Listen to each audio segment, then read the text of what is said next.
Today I'm going to be unboxing the Seasucker bike rack, the two bike rack. I'm going to be putting it on my Audi S4. I do have a black sticker on the roof. It does say not to put the suction cups on stickers, but we're going to try it out anyway and see how that goes. So box is pretty cool. It does have a handle on it, which makes it very easy to maneuver around and stuff. There isn't a whole lot of parts to be installed and put together here. It does come with a manual on how to do the install for these. This is the Mini Bomber 2, which is a 2-bike rack. It does have, you do have to remove the front tire from this unit, from the bike. So anyway, in this bag here, we got all the bolts. We got essentially all the components you need to install. So we've got the bolts. It also includes a wrench and a hex key, so you don't even need to use any of your own tools. All the tools come with the unit.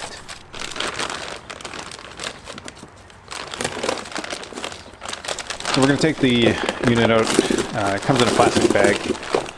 You also see all those white caps. Those are all covering the suction cups. The first suction cup that I've pulled out here is the tire, the rear tire for the rear tire mount on the bike. It has a Velcro strap that you strap the rear tire of the bike onto, so that you get 2 of those, 1 for each bike. Like I said, it's a suction cup, so it is a pump. Pretty straightforward, nothing too exciting there. That there is the spare suction cup, so they do give you an extra suction cup, which is kind of cool. You don't really get that from most manufacturers. They don't usually give you a spare part, so hopefully I never have to use that, to be honest. So there's the 2 suction cups for the rear tires of the 2 bikes. Pretty straightforward there. Nothing too exciting to show you on those. Now here's where the majority of the forces and everything for the bikes will be sitting. Most of the wind force, I'm assuming the pulling up force, comes through the front here. So we got 4 suction cups to hold the front forks down on your bike onto the roof. It's made of a plastic material. That black and white Oreo looking item is plastic. Fairly strong though. Seems like it's got some rigidity to it. It doesn't really flex. One thing I do like about it is it's got this the emblem for Seasucker is kind of embossed into it, so it has this cool little feel to it. Super light, super easy to maneuver. It's not heavy. You're not going to have problems with putting it on your car. So the next thing that we also got is the bolt, the cam lock for the front bike forks. So if you don't have a bike with the quick attach tire, this bike rack won't work for you. You need an attachment. Seasucker does sell the attachment, but my bike is like most bikes out there now with that quick attach. So you can see it goes into that mount, that black mount there. That threaded bolt would go into there, and then you would lock the forks to that.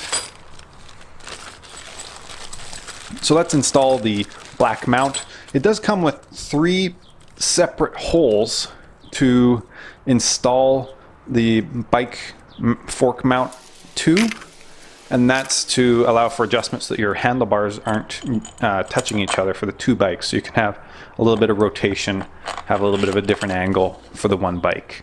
So it comes with a washer and a lock nut, and a bolt. So you just throw the bolt through. It's only two bolts. Put the washer on, and then tighten it up with the hex nut. Same thing on the other side. Also, like I said, it comes with all the tools, so you don't even need to pull any tools out of your toolbox. So it comes with the wrench and the hex key for the bolt. And same thing with the other side. Do the exact same thing. Like I said, there's the 3 holes, so you can adjust it to make it have a bit of a different angle so that the handlebars aren't going to contact each other when they're on the bike or on the roof. Now we're ready to install the threaded bolt, the cam lock. So it comes with these 2 plugs that have O-rings on them, and those slide into the ends. They're a little bit stiff, a little bit hard too, just because the rubber, it is a tight seal.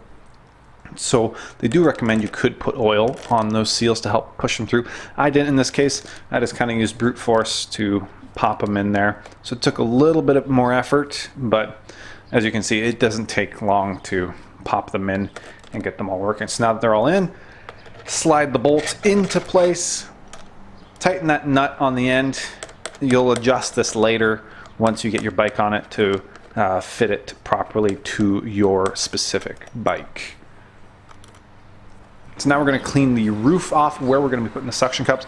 I just used water and a microfiber towel. Just kind of clean that area off there. Went to the other side and made sure that the other side was also clean, because you want to have a clean surface, no bugs, nothing that could potentially make the suction not work.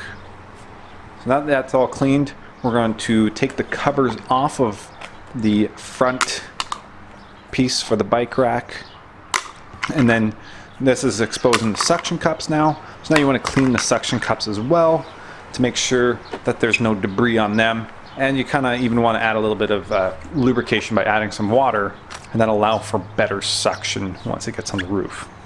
So clean them all off, place them down on that roof there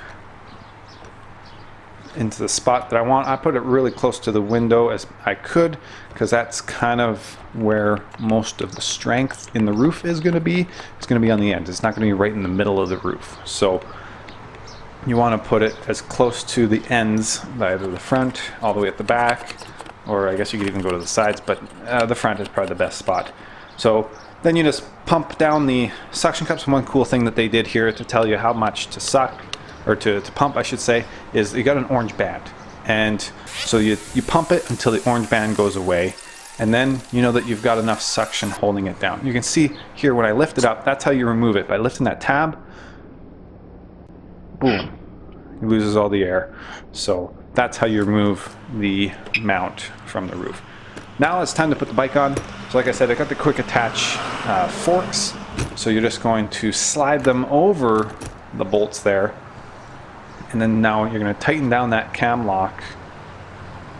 And so you got to adjust a little bit, try and find the spot where it gets tight. Now it's tight. Squeeze that tight as you can, just like when you do the tire. There you go. It's tight. It's not going anywhere. Now it's time to do the back tire. The back tire, pretty straightforward. It's just a single suction cup. So you clean the area, undo the strap, put it on there, strap it down, and then suck it down to the roof. Done.